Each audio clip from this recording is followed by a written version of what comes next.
নমস্কার, আমি বিউটি। আজ নিয়ে এলাম আপনাদের জন্য জর্দা কাঁচা আমের আচার। বাজারে তো কাঁচা আম প্রায় শেষে গত, আর এই শেষ হওয়ার আগে একবার এইভাবে বানিয়ে দেখুন। ছোট বড় সকলের খুব পছন্দ হবে। দেখতে যেমন, খেতে কিন্তু তেমনই অপূর্ব। তাহলে চলুন আজকে রেসিপিটা শুরু করা যাক। এখানে আমি প্রথমে কাঁচা আম নিয়ে নিয়েছি। এখানে আমি দুটো কাঁচা আম নিয়েছি, প্রায় 500 গ্রাম ওজন। আর আমি এই দুটো আম ভালো করে ধুয়ে নিয়েছি, কারণ এই আম দুটো আমি কাটার আগে ধুয়ে নেবো, কাটার পরে কিন্তু একটুও ধোবো না। ভালো করে খোসা ছাড়িয়ে নিয়েছি।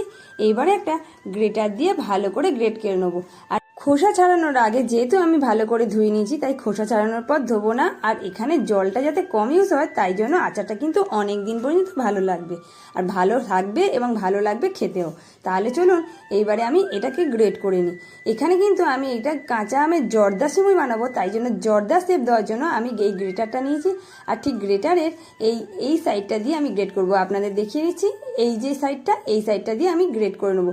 আর ওপর থেকে এভাবে টানলে তবে কিন্তু জর্দার মতো লম্বা লম্বা এবং সরু সরু কাটা হবে। আমি এভাবেই কিন্তু আমটা কেটে নিচ্ছি।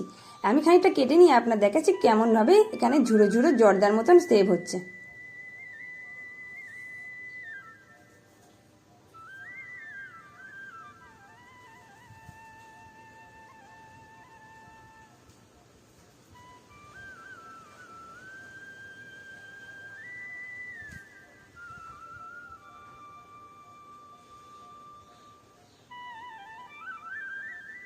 দেখুন এখানে কি সুন্দর ঝুড়ো ঝুড়ো হয়েছে। একেবারে ঠিক যেরকম জর্দার যেরকম সিমুই হয়, ঠিক সিমুইয়ের মতনই এটা ঠিক কাটা হয়েছে। ঠিক সরু, একদম একই মাপে। এভাবেই আমি প্রত্যেকটা কেটে নেবো। দুটো আম একেবারে রেডি করে ফিরে আসছি। আমি এখানে প্রত্যেকটা আম মানে দুটো আম ভালো করে কেটে নিয়েছি, আর নিয়ে খুব ভালো করে এখানে আমি গ্রেট করে নিয়েছি। আর এরকম ঝুড়ো ঝুড়ো অবস্থায় হবে, একটুও কিন্তু এর মধ্যে জল থাকবে না। এবার চলুন রেসিপিটা শুরু করা যাক। প্রথমে আমি এখানে কিন্তু কড়াই বসিয়ে দেবো উনুনে।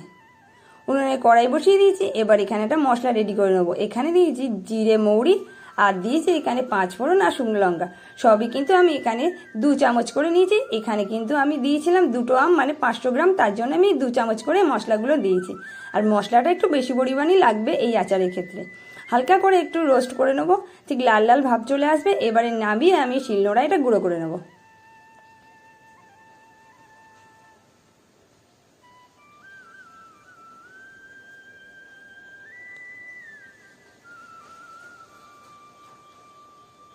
এবার কড়াই বসিয়ে আমি এখানে 1 বাটি জল দিয়ে দেবো।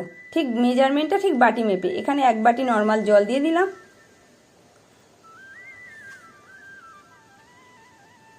সামান্য একটু কালারের জন্য হলুদ দিয়ে দেবো, যাতে এই আচারটার কালারটা একটু হলুদ হলুদ আসবে, তাই জন্য একটু হলুদটা দিয়ে দিলাম। আর দেবো একটু ঝাল ঝাল হওয়ার জন্য একটু লঙ্কা গুঁড়ো, হালকা একটু লঙ্কা গুঁড়ো দিয়ে দিলাম।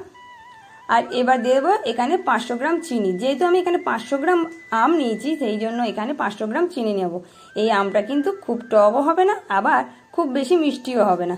একেবারে ব্যালেন্স রেখেই এখানে আচারটা বানাতে হবে। আর এখানে স্বাদ মতন লবণ দিয়ে দিচ্ছি, দিয়ে খুব ভালো করে এই জলটা ফুটিয়ে নিতে হবে।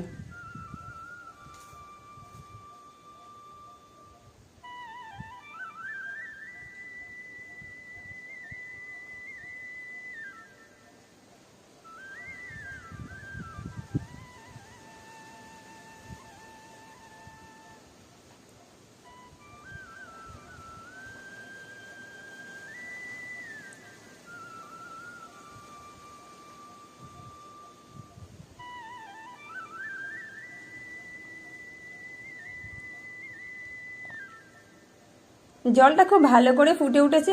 এর মধ্যে আমি কিন্তু গ্রেট করা আমগুলো এবার দিয়ে দেবো।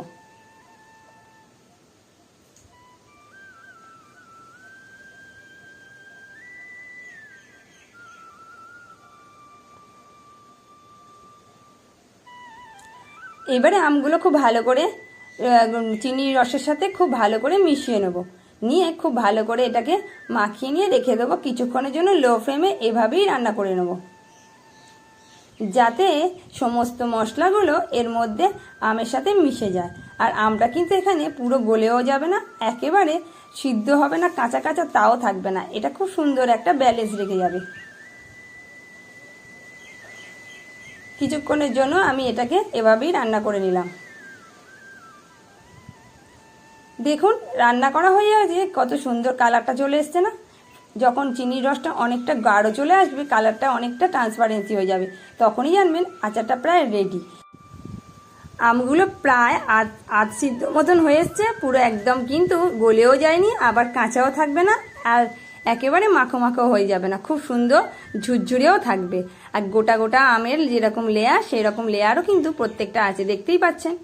এইবারে এই গ্রেভিটা প্রায় একটু শুকনো মতন হয়ে আসবে, তার মধ্যে এবার দিয়ে দেবো কয়েকটা চিলি ফ্লেক্স। আমি এখানে চিলি ফ্লেক্সগুলো দিয়েছি জাস্ট দেখতে খুব সুন্দর লাগবে বলে, আর হালকা হালকা ঝাল ঝাল ভাব আসবে। আর আপনারা কিন্তু এটাকে অ্যাভয়েড করেও মানে নাও দিতে পারেন। তারপর দেবো এখানে ভাজা মশলা দিয়ে খুব ভালো করে মিশিয়ে নেব।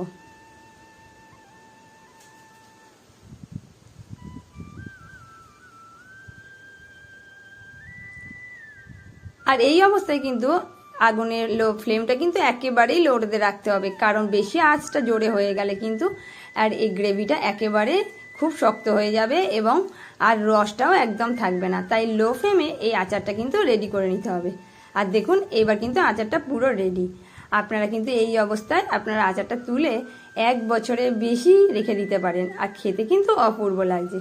আমি এবারে আচারটা নামিয়ে নেব, আর এই আচারটা দিয়ে আপনারা ভাত, রুটি, পরোটা যাই খাবেন না কেন খুবই সুন্দর লাগবে। বাচ্চা থেকে বড় সকলেরই তো খুব পছন্দ হবে, আর যাকে দেবেন সেও কিন্তু আপনার এই আচার খেয়ে পঞ্চমুখ, একবার নয় বারবার খেতে চাইবে আপনার কাছে। তাহলে আপনারাও এভাবেই একবার বানিয়ে একবার আম শেষ হওয়ার আগে খেয়ে দেখুন, কথা দিচ্ছি সকলের ভালো লাগবে। আর আজকে আমরা যারা নতুন বন্ধু, যারা ফেসবুক থেকে দেখছেন, তারা একটা ছোট্ট করে ফলো করে দেবেন, আর ইউটিউব থেকে দেখলে সাবস্ক্রাইব করে পাশে থাকবেন। আজকে ভিডিওটা কেমন লাগলো আমাকে কমেন্ট করে জানাবেন, যদি ভালো লেগে থাকে তাহলে একটা ছোট্ট করে লাইক করে দেবেন।